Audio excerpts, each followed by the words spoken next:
And then we have the wood, no? Ito guys, sobrang ganda nito because this symbolizes individual growth and development, mga kapigsi. So, yung pagiging independent nyo, di ba? Yung pag-mature nyo as a person, yung natutunan nyo yung mga lessons nyo sa buhay, steady growth and development. Wag yung tumatanda na paurong, di ba? May mga ganun na sinasabi yung tumatanda ng paurong, parang kung kailan tumanda, tsaka pa naggagawa-gawa ng mga kung ano-ano, very immature na mga bagay na parang hindi na natuto sa buhay nila. So,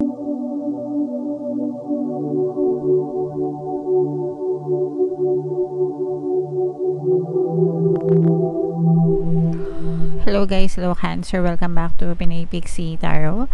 Ang pamagat ng episode natin for tonight is OOTM, Oracle of the Month, para ngayong January para sa Cancer, Sun, Moon, Rising, Sign, and Venus. Meron tayong tatlong set ng decks dito guys. Ito yung para sa spiritual message nyo, ito yung para sa life messages, and then ito naman yung para sa love life. Combination guys ng positive and negative energy. General reading lang mga kapiksi, pwede mag-resonate, pwedeng hindi. Comment down below guys if feeling nyo naka-resonate kayo sa mga messages. So, unahin natin yung spiritual message guys. Tingnan natin yung kinuha natin dito sa deck na to, yung pang spiritual growth na messages guys. So, think well, mga kapiksi. The quality of your life is determined by the quality of your thoughts.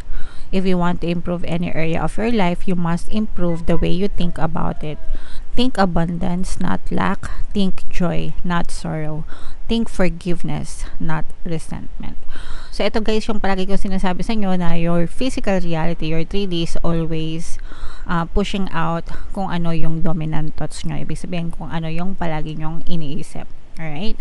Whatever you focus on guys, kung saan nakafocus yung attention nyo, yung pag-iisip nyo, doon din, yun din yung nagre-reflect sa inyong 3D, sa inyong physical reality.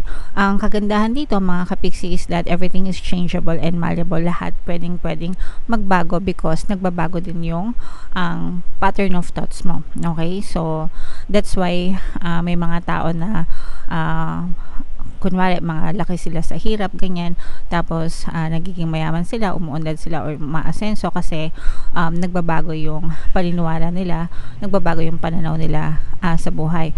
Whereas, meron namang ibang tao na kahit anong gawin, kilos ng kilos, sipag at syaga, ganyan, pero dahil sobrang nega, sobrang mareklamo, ang napupush out sa 3D nila is yung dominant thoughts nila, which is puro reklamo, puro problema. That's why puro reklamo at puro problema din yung napupush out sa kanilang 3D, sa kanilang physical reality. Okay?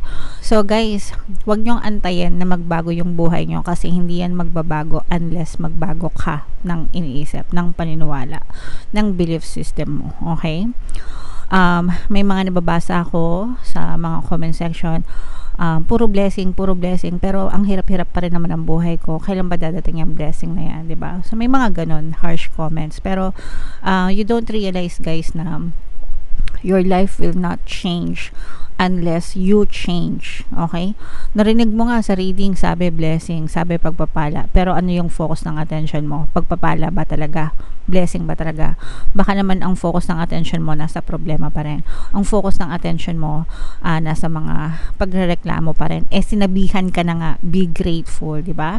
Affirm, hard work, positive thinking, ginawa mo ba? Diba? And you don't expect it to happen 1 month, 2 months, 3 months. Kung buong buhay mo, let's say for example 40 years old ka na, ngayon mo lang narinig yung reading, ngayon mo lang narinig yung advice, ngayon mo lang sinunod, no? I-expect mo ba yan sa loob ng isang buwan magbabago yung buhay mo? 1 month versus 40 years, diba? So, I mean, because you have to revise your whole story, mga kapisi, kailangan mong i-revise, no, yung paniniwala mo before it's pushed out in your reality. Okay? So, I hope you get the message, guys. Pero, kung ano lang talaga yung fino-focus ng attention nyo, make sure that you always focus on the positive. Kaya nga, di ba, you always have a choice, guys. Choice nyo na magreklamo or choice nyo magpasalamat sa buhay nyo. What is your choice? Okay? Alright. So, think abundance, not lack. Think joy, not sorrow. Think forgiveness, not resentment. Okay? Alright, so yeah. So yan yung spiritual message. Napakaganda, no? Sana naiintindihan nyo, guys. And sana ina-absorb nyo rin talaga, no? Kasi wala meron talaga mga tao na sadyang reklamador sa buhay. Okay. So, dito naman guys, live messages naman to.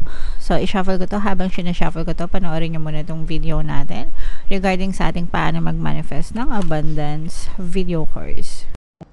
Kapiksi, sawa ka na ba sa mga struggles at hirap sa buhay mo? Masipag ka ba at masikap sa buhay ngunit hindi ka pa rin umaasenso? Ilang beses ka na bang nag-attempt magnegosyo at mag-invest pero palagi ka pa rin nalulugi? Sa pagkakataon na ito ay maaaring may subconscious beliefs ka na nagiging balakid sa iyong pag-unlad at pagyaman. Introducing, paano mag-manifest ng abundance video course.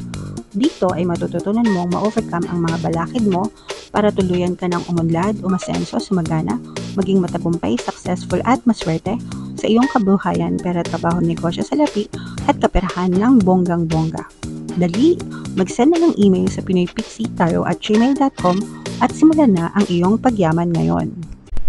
Alright, so gusto mo bang yumaman, kapiksi? Kung gusto mong yumaman, umunlad at umasenso ng bonggang-bongga, mag-avail ka na ng course guys kasi sobrang ganda talaga niyan. And good news mga kapiksi, no, meron tayong Christmas sale hanggang December 31 na lang guys, ilang araw na lang yung natitira. Magbibigay ako ng 10% discount plus 1 free pampaswerte subliminal guys sa lahat na mag-avail ng course. Mag-avail na kayo habang may promo, sayang yung discount mga kapiksi.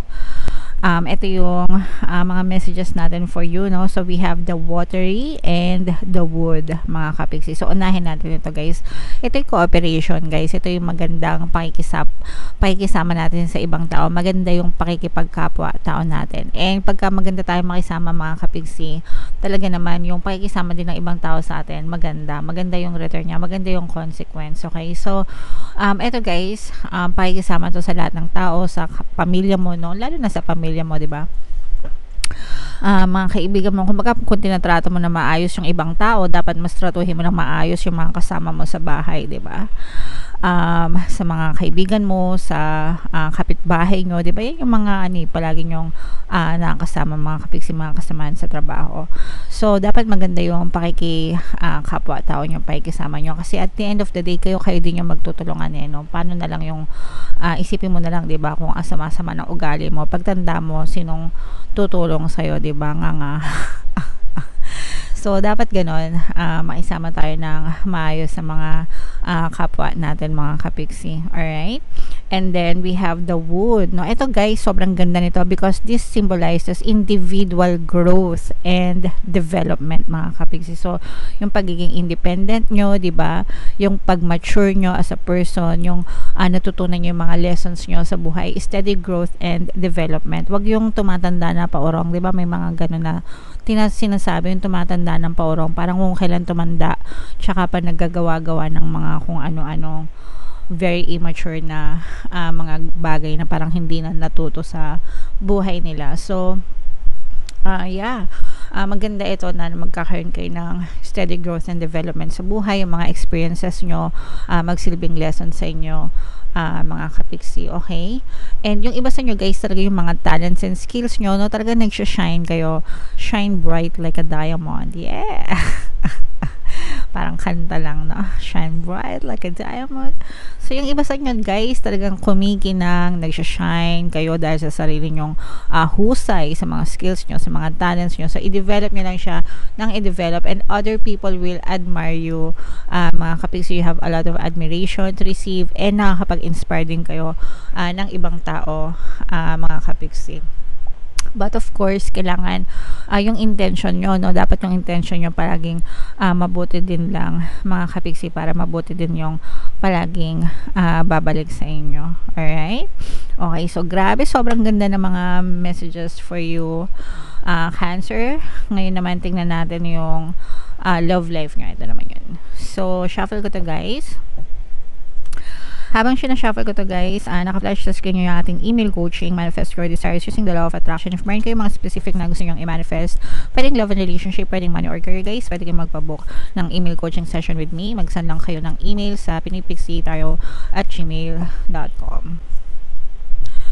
Okay, so ito yung first message natin, parang mulawin lang. And then, ito naman yung second message. Wow! So, ang ganda-ganda ng image ng card, no? Kasi magkasama kayo. Anyway, so basahin natin yung mga mensahe sa inyo. Guys, comment down below, no? Kung saang message kayo nakaka-resonate. So, unahin natin ito, mga kapiksi. Wow! Grabe! Nakakilig naman to. Look deep within your heart and you will feel my love. My love for you is as deep as the ocean. Alright? So, ito guys, ito yung mga mensahe sa inyo ng inyong partner or specific person. No? Kung meron kayong mga jowa, guys, kahit na hindi kayo nag-uusap, baka madalang kayo mag-uusap, baka masyadong busy, abala, baka LDR kayo, o baka magkaiba kayo ng time zone, ganyan. Baka bawal magdala ng cellphone sa trabaho nila, ganyan, o baka hindi lang kayo nag-uusap, mga kapiksi, okay? Pero ito yung mensahe na gusto niyang iparating sa inyo. Mahal na mahal ka ng person mo. You will feel my love. Look deep within your heart, okay? And sometimes kung ano yung nakikita ng mata natin, hindi yun ang totoo, okay? So, pero ito, yan yung message niya sa'yo. My love for you is as deep as the ocean. Yeah, ocean deep. May kasama pang kanta. Alright, so sa mga kinikilig dyan, guys, ang haba ng hair nyo. Congratulations sa inyo. And then, ito naman yung another love message para sa inyo. Wait, don't rush into it. Allow nature to take its course. So, wag niyong madaliin, no? Bigyan niyo ng time na mag-grow yung relationship niyo, mag-develop, mag-mature, mga kapiksi, even yung partner niyo. Bigyan niyo sila ng time na mag-mature, mag-develop, and ipagpasa Diyos niyo lahat. Very important, no? Guys, palagi kong sinasabi na pagdating sa relationship, ipagdasal niyo bago pa sila dumating. Sa buhay nyo, dapat pinagdadasal nyo na sila, and kapag nasa buhay nyo na sila, mas lalong dapat nyong ipagdasal not just your person but your relationship in general, mga kapiksi. So, wag tayo maging atat, guys, no? Everything will always work out para sa inyo, okay? Alright. So, yeah, super nice ng mga message para sa inyo, guys, no? Comment down below, Cancer, kung saan kayo naka-resonate dito ba sa life messages. Ito pala yung spiritual, life messages, and then ito naman love life. Comment down below, guys, kung saan kayo dyan naka-resonate. And Happy New Year sa inyong lahat, guys. Happy 2024. Thank you all so much. Ito yung ating 2024 kapalaran, guys. Kung hindi nyo pa napapanood, panoorin nyo na. Super nice, super ganda. And ito naman yung ating success stories ng paano mag-manifest ng abundance video course. Click here to subscribe, guys, and click here to join our membership program. Thank you for liking, sharing, and subscribing. See you again next year. Happy New Year, mga kapiksi. I love you all. Bye-bye.